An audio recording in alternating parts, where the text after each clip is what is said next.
Hello everyone, welcome to my channel. हम कर रहे हैं लेक्चरर कैडर कॉमर्स के क्वेश्चन। पंजाब में लेक्चरर कैडर कॉमर्स की पोस्ट आउट हो चुकी है तो हम उसकी प्रेपरेशन करेंगे। आज हम करेंगे ऑडिटिंग का टॉपिक। तो स्टार्ट करेंगे अपने क्वेश्चंस। फर्स्ट क्वेश्चन है, on the basis of the method of examination audit में be classified as A option continuous audit, B periodical, annual, final, completed audit, C balance sheet audit. तो audit के कौन कौन से types होते हैं? देखो, कॉन्टिन्यूस ऑडिट भी होता है, पीरियोडिकल, एनुअल, फाइनल, कंप्लीटेड, ये भी ऑडिट होते हैं, बैलेंस शीट का ऑडिट भी होता है। तो ये सारे ठीक है, तो हमारा ऑप्शन क्या राइट आएगा? D option is right. Now next है second question, a journal audit में बी फर्दर क्लासिफाइड एज। अब जर्नल ऑडिट को कैसे क्लासिफाई कर सकते हैं? A option independent audit, B option occasional audit, C option interim audit, D option partial audit. तो हम उसको क्या कहेंगे? Independent audit. कोई जनरली ऑडिट किसी ने करवाया हो। थर्ड क्वेश्चन है, on the basis of organisational structure of the enterprises under audit independent audit में बी क्लासिफाइड एज। अब इंडिपेंडेंट ऑडिट को हम जो जनरल ऑडिट है उसको कैसे कैसे क्लासिफाई कर सकते हैं? Statutory audit, private audit, cost audit, both A and B. वो हमारा स्टैट्यूटरी ऑडिट भी हो सकता है, वो प्राइवेट ऑडिट भी हो सकता है।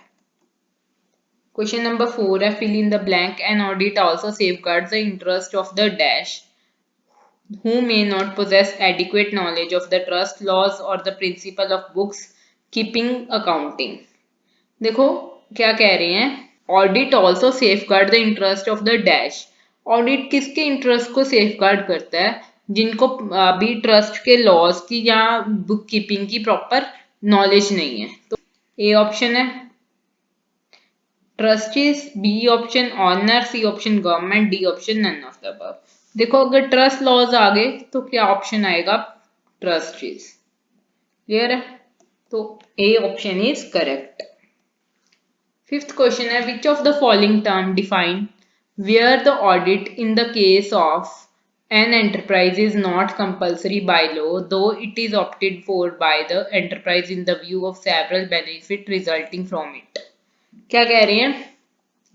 Audit in case of enterprise is not compulsory, जहां ऑडिट कंपल्शन नहीं है बट ऑडिट अपने आप एंटरप्राइज ने ऑप्ट आउट किया है सो दैट उनसे कुछ बेनिफिट हो सके, उनको पता लग सके कहाँ पे लैक है, यहाँ पे कुछ हमारी डिस्क्रिपेंसीज हो रही हैं, वो उनको पता लगे।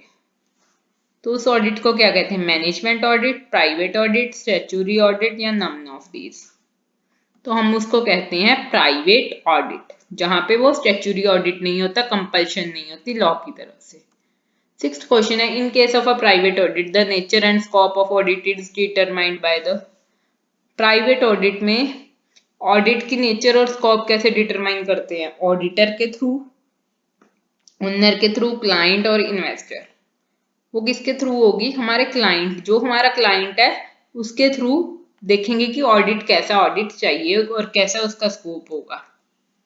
सेवेंथ क्वेश्चन है, which of the following term define a exercise in managerial control by means of an independent appraisal by employ of the organisation itself. यहाँ पे क्या कह रहे हैं कि मैनेजरियल कंट्रोल करने के लिए इंडिपेंडेंट एम्प्लॉय के थ्रू ऑर्गेनाइजेशन में जहां ऑडिट किया जाता है तो उसको क्या कहेंगे? Independent audit, interim audit, internal audit, statutory audit. देखो ये मैनेजरियल कंट्रोल के लिए एम्प्लॉय के लिए थ्रू ही किया जा रहा है, वो इंडिपेंडेंट एम्प्लॉय है। तो अगर विद इन द ऑर्गेनाइजेशन एक एम्प्लॉय के थ्रू ही कर रहे हैं ऑडिट तो वो क्या होगा हमारा? C option, it is internal audit. Question number 8 है, what is the scope of internal audit. अब इंटरनल ऑडिट का क्या क्या स्कोप है? A option, to study and evaluate the adequacy effectiveness of accounting, financial and operating controls, to ascertain the degree of compliance with predetermined policies, plans and procedures, to ascertain the extent to which business assets are accounted for and safeguarded from the losses, या D option, all of the above। तो internal audit किस किस के लिए हो सकता है? हम उसमें से क्या इवेल्युएट कर सकते हैं? अकाउंटिंग की effectiveness, financial operating control, degree of compliance with the predetermined policies, plans, procedure, इसको भी देख सकते हैं। To ascertain the extent to which the business assets are accounted and safeguarded from loss, हम देख सकते हैं हमारी एसेट्स को कैसे हम लॉसेस से बचा सकते हैं। सब कुछ इंटरनल ऑडिट में कुछ भी हम चेक करवा सकते हैं, ऑडिट कर सकते हैं। तो हमारा ऑप्शन होगा D, all of the above is the correct answer. Question number 9 है, an interim audit is conducted between dash. Interim audit कब कंडक्ट होता है? Between 2 annual audit, between 4 annual audit, between 6 annual audit, between none of this. तो interim का name से ही clear है, interim means between the 2 annual audit it is conducted. Interim होता ही क्या है? 2 एनुअल ऑडिट्स के बीच में ऑडिट हो रहा है, तो option A is correct. 10th question है, इंटरिम ऑडिट में बी ऑर्डर्ड फॉर अ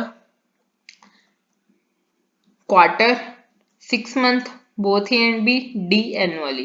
कहते हैं अब इंटरिम ऑडिट को कब ऑर्डर कर सकते हैं? क्वार्टरली, 6 मंथली, या क्वार्टरली भी कर सकते हैं 6 मंथली भी, या एनुअली।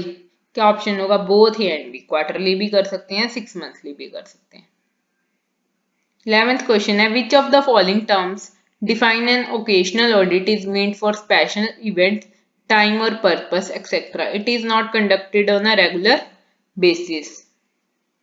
कह रहे हैं occasional audit is meant for the special event, time or purpose. It is not conducted on a regular basis. तो इस ऑडिट को क्या कहेंगे? Statutory audit, government audit, occasional audit, interim audit. तो इस क्या होगा? हमारा नेम से ही क्लियर है, ओकेजनल ऑडिट होगा कि कोई स्पेशल ओकेजन है, उसके स्पेसिफिक इवेंट या टाइम है या स्पेसिफिक उसका पर्पस है, उसके लिए ऑडिट करवा रहे हैं, उस ऑडिट को हम क्या कहेंगे? 12th question, which of the following term define a complete check and analysis of the certain items and contingent upon effective check and appropriate test, check on remaining item, the whole of the unqualified opinion. देखो क्या कह रही है, term क्या है? A complete check, analysis of certain item, contingent upon the effective check and appropriate test, check on remaining item, the whole of unqualified opinion. तो इस audit को क्या कहेंगे? Statutory audit, standard audit, occasional audit, interim audit. इस audit को कहेंगे हम standard audit, because इसमें क्या कह रहे हैं, वो एक स्ट्रक्चर्ड हम ऑडिट कर रहे हैं जहां पे अप्रोप्रिएट टेस्ट लग रहे हैं, हम चेक कर रहे हैं कि अनक्वालिफाइड कोई ओपिनियन तो नहीं है, हमने 10 आइटम्स को प्रॉपरली चेक किया। ये क्या बना हमारा? Standard audit, pre determined rule से हमने उसको चेक किया। 13th क्वेश्चन है, a dash is mainly concerned with ascertaining whether the various internal activities in the enterprise are being carried out efficiently. अब कह रहे हैं कौन सा ऑडिट है जिसमें हम देखते हैं कि इंटरनल एक्टिविटी हमारी प्रॉपरली एफिशिएंटली हो रही है।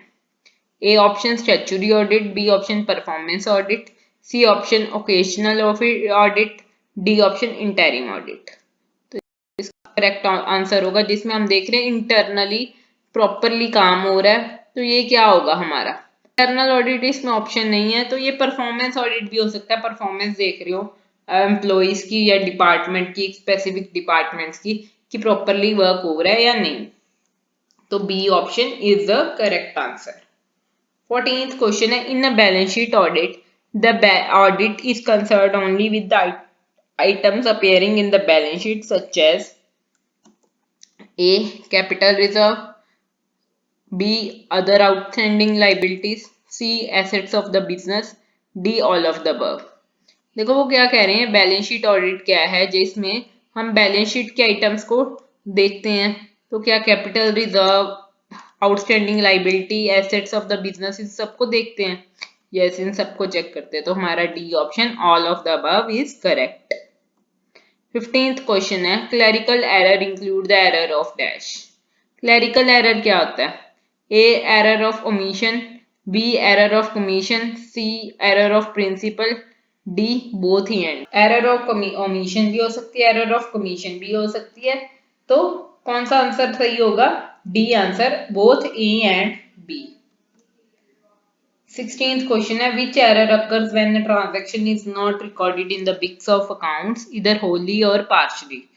कह रहे हैं कि वो कौन सी एरर होती है जहां पे ट्रांजैक्शन प्रॉपरली हम रिकॉर्ड नहीं करते अपनी बुक्स ऑफ अकाउंट्स में। A option error of omission होती है, B option error of commission होती है, सी ऑप्शन वो एरर ऑफ प्रिंसिपल होती है, डी कंपनसेटिंग एरर होती है। वो होती है हमारी एरर ऑफ ओमिशन, जहां पे हम कोई एंट्री भूल गए। क्लियर है? 17th क्वेश्चन है, which error may be committed either at the stage of recording a transaction in a book of original entry or while posting it to the ledger। अब ये एरर को क्या कहते हैं? जब जो हम क्या ओरिजिनल एंट्री करने के टाइम कर दें या लेजर में पोस्ट करने के टाइम कर दें। A error of omission, B option error of commission, C option error of principle, D compensating error. तो क्या होगी? जब हम रिकॉर्ड कर रहे हैं तभी हमने एरर कर दी तो होगी एरर ऑफ कमीशन। अब 18th क्वेश्चन है, which error occurs when the same transaction is recorded twice in the books of original entry hence also posted twice in the ledger account. देखो कोई हमने एंट्री को 2 बार books में डाल दिया और 2 बार ही लेजर में पोस्ट कर दिया, तब कौन सी हमारी एरर होगी? A option error of commission, B option error of commission, C option error of duplication, D option compensating error. देखो नेम से क्लियर है, डुप्लीकेशन क्या होता है? डबलिंग की एरर। तो ये इसमें क्या है? डबलिंग ही हो रही है, एक एंट्री को हम डबल बार डाल रहे हैं। तो क्या आंसर आएगा? C option error of duplication. 19th question है, dash means the practice of arranging the disposition of assets and liabilities in such a way that the where of the business as shown in the subsequent balance sheet do not truly represent the normal financial position of the business। देखो इसमें क्या कह रहे हैं, कौन सी ऐसी practice होती है जिसमें हम एसेट्स एंड लाइबिलिटीज को ऐसे अरेंज करते हैं कि जिससे वो हम प्रॉपरली उसका जो ट्रू बैलेंस शीट है उसको हम नहीं शो कर रहे, हमने अपनी बिजनेस की फाइनेंशियल पोजीशन को अपने हिसाब से उसको चेंज किया है। तो उसको क्या कहते हैं? A option window dressing, B option error of commission, C option error of duplication, D option compensating error. देखो इस केस में क्या होगा कि जब हम अपने हिसाब से चीजों को चेंज करते हैं तो वो क्या आएगी? Window dressing. So option A is the correct answer. 20th question है, which is not a classification of specific audit. अब किसको हम स्पेसिफिक ऑडिट नहीं कहते? A option interim audit, B option occasional audit, C option partial audit, D option internal audit. तो इसका correct answer होगा D, internal audit को हम स्पेसिफिक ऑडिट नहीं कहते।